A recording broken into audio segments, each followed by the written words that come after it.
ফেসিবাদের চেয়ে ভয়ঙ্কর এবং ভয়াবহ হল এই সাম্প্রদায়িক শক্তি। এরা মানুষের মধ্যে বিভাজন সৃষ্টি করে।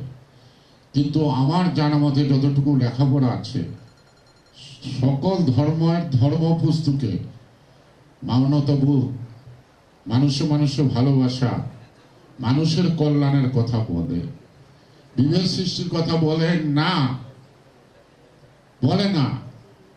এবং নবী করিম হযরত মুহাম্মদ সাল্লাল্লাহু আলাইহি ওয়াসাল্লাম তার বিদায়ী হজে বলছে, নিজের ধর্মের প্রতি আস্থাশীল ও ইমানদার থাকো, অন্য ধর্মাবলম্বীদের প্রতি সহানুভূতিশীল হন।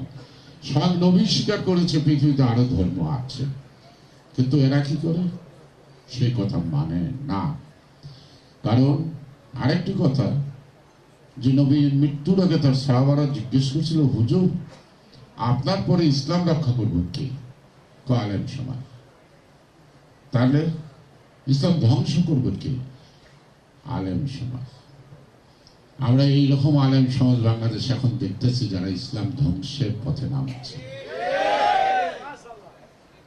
মানুষের বিভেদ সৃষ্টি করতে নামছে। সুতরাং এই জাতীয় ধর্মীয় ভণ্ড ব্যবসায়ীদের হাত থেকে দেশের মানুষের অধিকারকে রক্ষা করতে গেলে গণতন্ত্রের বিকল্প নাই। শহীদ জিয়া রহমান বলেছিলেন যে শুধুমাত্র ধর্ম ভিত্তিক একটি রাষ্ট্র চলতে পারে না, যদি পারত তাহলে পাকিস্তান ভাঙত না। অর্থাৎ আমরা কিন্তু ইসলামে যুদ্ধ করিনি ৭১-এ। বৈষম্য, বঞ্চনা, অধিকার বঞ্চিত মানুষ সেদিন খেপে উঠছিল, গণতান্ত্রিক শক্তি খেপে উঠছিল।